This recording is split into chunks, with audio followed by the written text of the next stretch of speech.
Kira never imagined that planning her wedding would feel less like building a future and more like walking into a trap. It started with one sentence. "Give me your bank card PIN." The words came so casually from her future mother-in-law that, for a second, Kira thought she had misheard. Then Ryan stepped out of the bathroom, looked between them, and instead of defending her, said the one thing that shattered everything. "Mom's not a stranger, Kira."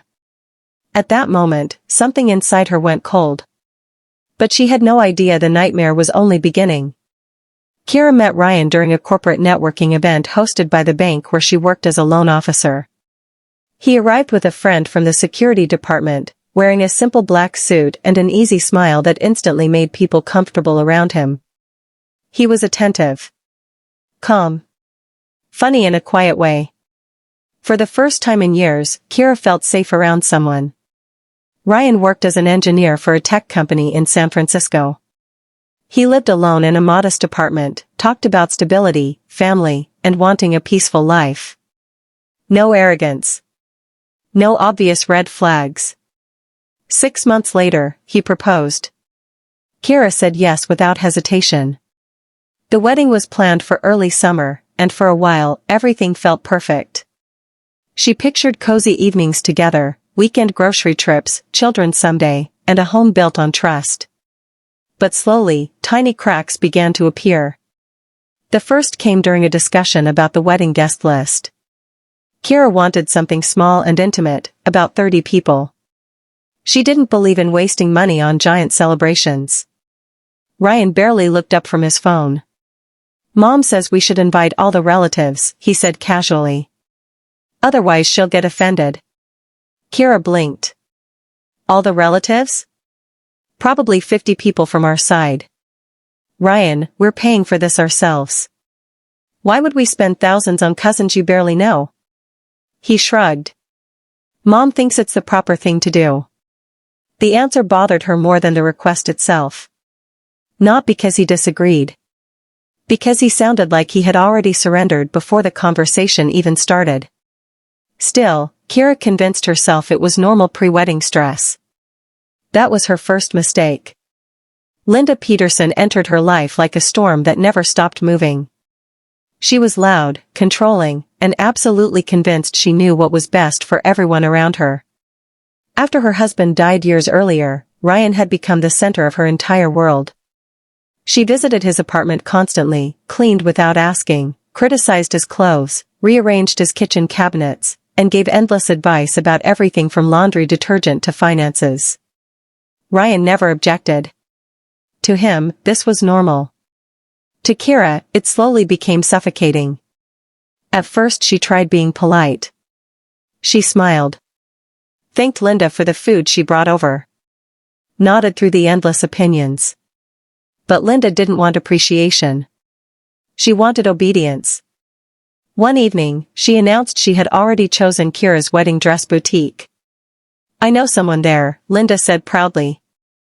"You'll get a discount." Kira smiled politely. "Thank you, but I already found my dress." Linda's smile instantly faded.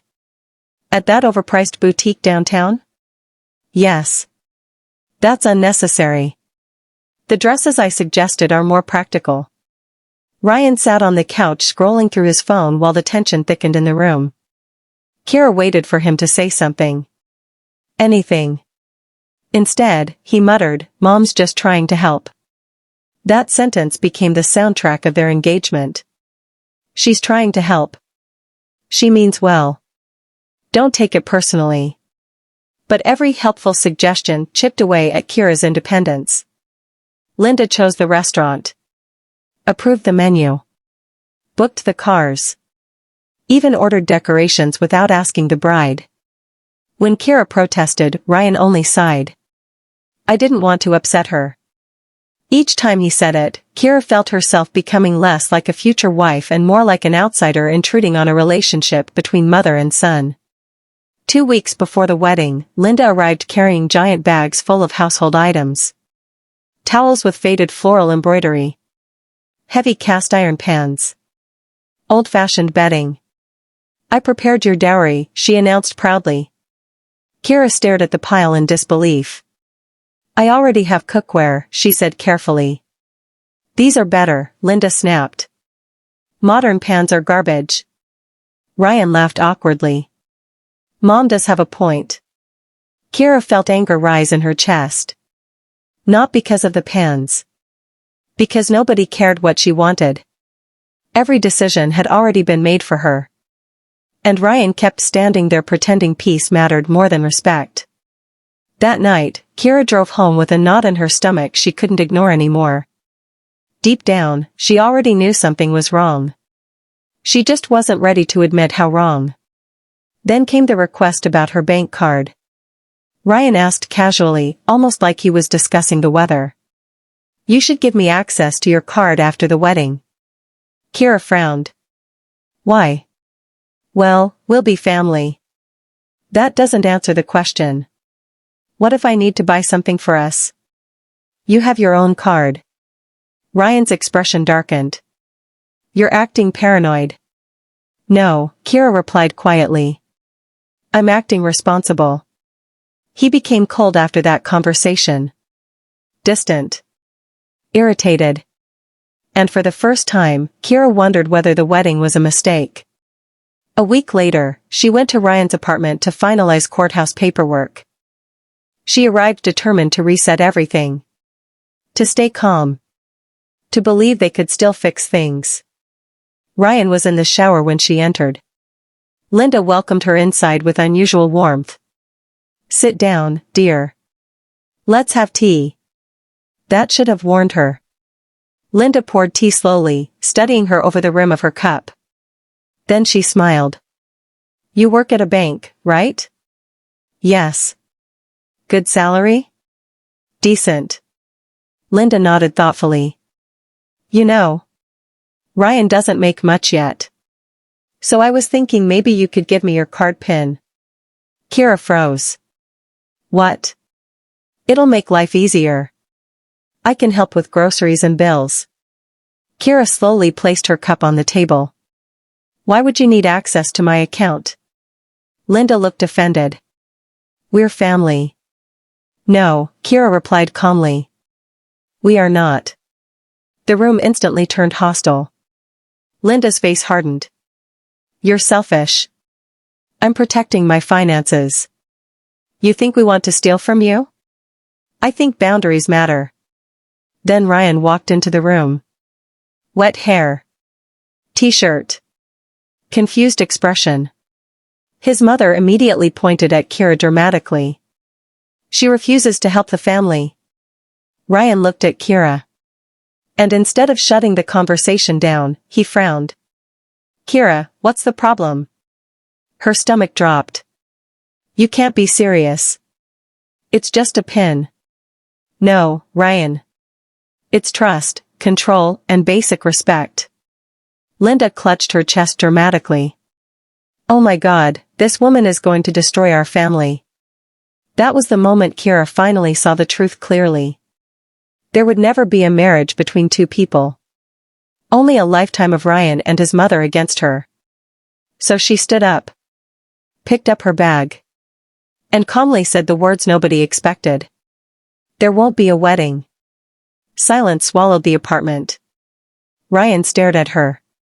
What? You heard me. Then she walked toward the door. Ryan chased after her into the hallway. Kira, stop. She kept walking. He grabbed her arm hard enough to hurt. You're overreacting. She yanked against his grip. Let go. We're talking about this now. No. We're done. Something changed in his face then. The calm, agreeable man disappeared. All the buried anger finally surfaced. You're acting entitled, he shouted. We're not even married yet and you're already disrespecting my mother. Kira stared at him in disbelief. Then Linda appeared behind him in the doorway. Ryan, she cried dramatically, don't worry. Fix this now. And suddenly Ryan raised his fist. For one horrifying second, Kira realized he was actually going to hit her. Instinct took over. She stepped aside and drove her knee upward with every ounce of force she had. Ryan let out a strangled scream and collapsed instantly, clutching himself as he slid down the hallway wall. Linda shrieked in horror. My son. Kira stood there shaking, adrenaline racing through her body. Ryan curled on the floor groaning while his mother knelt beside him sobbing dramatically. And in that ridiculous, chaotic moment, Kira felt free. She picked up her bag, looked at both of them one final time, and said quietly, "Goodbye." Then she walked away without turning back. Ryan tried contacting her for weeks afterward. New phone numbers, fake accounts, long apology messages, promises to talk to Mom. Kira blocked every single one. Linda even showed up outside the bank screaming that Kira had ruined her son's life. Kira ignored her and walked straight past. For the first time in months, she finally understood something important. Love means nothing without respect. And a person who cannot stand up to control will eventually become part of it. Months later, Kira heard Ryan was already dating someone new. Apparently Linda accompanied them on dates. Kira laughed harder than she had in weeks. Because now she understood the truth. She hadn't lost anything. She had escaped. A year and a half later, she met Ethan. He was kind, independent, emotionally mature, and completely different from Ryan. On their third date, she told him the entire story. The controlling mother. The pin request. The fight in the hallway. Ethan listened quietly, then shook his head. You did the right thing, he said simply. People like that only get worse if nobody stops them. They married the following year in a small courthouse ceremony attended only by close friends and family. No screaming. No control. No manipulation. Just peace. During their first dance, Ethan wrapped his arms around her gently and smiled. Happy? He whispered. Kira looked at him, then at the quiet room around them. And for the first time in a very long time, she truly was.